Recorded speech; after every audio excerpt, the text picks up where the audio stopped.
Welcome sa Tagalog Horoscope, ang iyong gabay sa pang-araw-araw na buhay.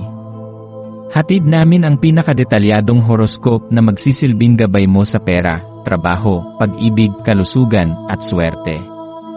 Naway magtagumpay sa buhay ang lahat ng ating tagapakinig at subscribers sa buong mundo. Maraming salamat sa pag-subscribe at tanggapin ang siksik, liglig, at umaapaw na biyayang hatid ng Tagalog Horoscope. Ito ang iyong pang-araw-araw na horoscope para sa Capricorn para sa Mayo 18, 2025. Sa pagsikat ng araw ngayong Mayo 18, 2025, mararamdaman mo na nagiging malalim ang iyong mga pagninilay, lalo na tungkol sa mga hadlang na iyong inilagay sa pagitan ng iyong puso at ng iba. Ang buwan na nasa Aquarius ay nag-aanyaya sa iyo na tuklasin kung paano ang mga pader na ito ay maaaring maglingkod sa iyo, at kung paano nila maaaring hadlangan ang mas malalim na koneksyon sa ibang tao. Ito ay isang magandang pagkakataon upang pagtuunan ng pansin ang iyong mga emosyon at relasyon, at baka mas mapansin mo na may ilang bagay na tumitigil sa pagbuo ng mas malalim na ugnayan. Kailangan mong yakapin ang tapang na matagal mo nang itinaguyod, at hayaan itong magbigay liwanag sa iyong mga iniisip at hakbang sa buong araw. Habang pinapamahalaan mo ang iyong mga pakikisalamuha, isaalang-alang ang kahalagahan ng pagiging bukas at tapat. Sa pagkakataong ito, ang iyong kakayahang magpakita ng kahinaan ay magbibigay daan sa mas tunay na pakikipag-ugnayan sa ibang tao. Napakapotent ng enerhiya ng araw na ito, kaya maaari kang magpakita ng mas malalim na antas ng pagkamalikhain at makakakuha ng mga pananaw mula sa mga bagay na hindi mo pa nagiging maligaya. Magkaroon ng lakas ng loob upang lumabas sa iyong comfort zone, at hayaang magningning ang iyong tunay na sarili sa mga pagkakataong ito. Sa paggawa nito, makakakita ka ng mga bagong aspeto ng iyong pagkatao na maaari mong ikatuwa at magpatuloy sa pagbuo ng iyong mas malalim na mga relasyon.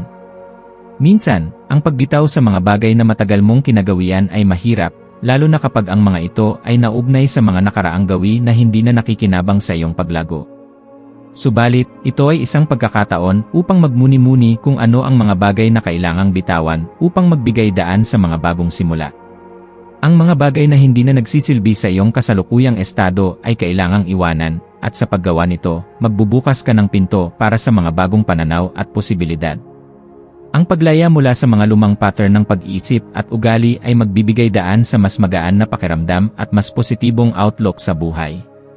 Huwag matakot na magtakda ng mga hangganan para sa iyong sarili at sa iyong mga relasyon upang magkaroon ng mas magaan na paglalakbay patungo sa iyong tunay na layunin.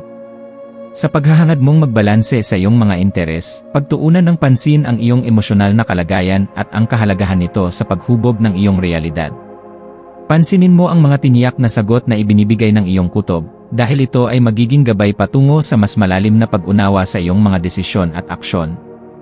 Ang pagtuon sa iyong nararamdaman at ang pagpapahalaga sa iyong sarili ay magbibigay ng mga magagandang pagkakataon sa hinaharap, pati na rin ng higit na koneksyon sa ibang tao. Ang mga susunod na hakbang na iyong tatahakin ay mangangailangan ng malalim na pag-isip at matinding dedikasyon. Ngunit tiyak na magiging kapaki-pakinabang ito sa iyong personal na pag-unlad at sa pagpapabuti ng iyong ugnayan sa mga mahal mo sa buhay.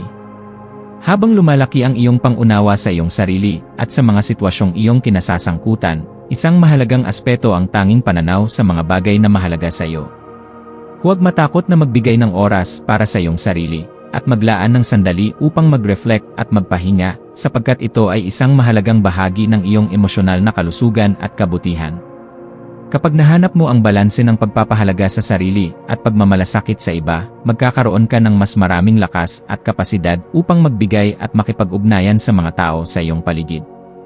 Sa mga pagkakataong ito ang iyong pinakamahusay na oras upang magsimula ng mga bagong hakbang patungo sa iyong personal na pag-unlad.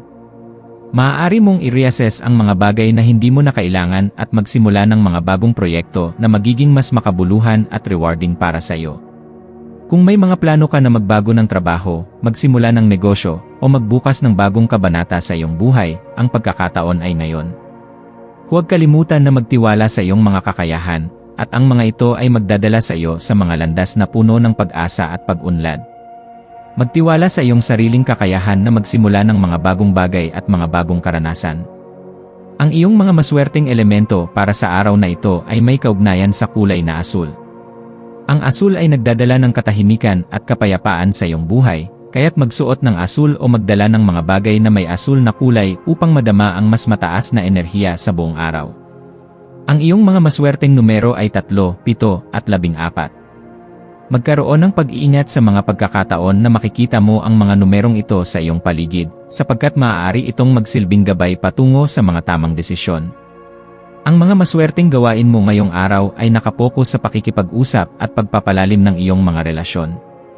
Ang pagiging bukas sa ibang tao at pagpapakita ng iyong totoo at walang pag-aalinlangan na sarili ay makakatulong sa iyo upang magtagumpay sa anumang aspeto ng buhay mo ngayong araw. Bilang pangwakas, nais kong iparating sa iyo na maging matapang at magtiwala sa iyong sarili.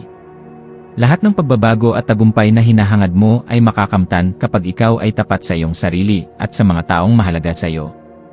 Ipagpatuloy ang pagiging bukas at tapat sa iyong mga damdamin at alalahanin. Sa pamamagitan ng paggawa nito, matutulungan mo ang iyong sarili na magtagumpay sa mga aspeto ng buhay na talagang mahalaga sa iyo. Huwag matakot na magtakda ng mga bagong layunin at magpatuloy sa pagtahak ng mga hakbang patungo sa mas mataas na antas ng tagumpay at kasiyahan. Ang iyong lakas ay nasa pagiging tapat sa iyong sarili at pagpapakita ng kahinaan, sapagkat sa mga sandaling ito ay doon ka tunay na magiging maligaya at matagumpay.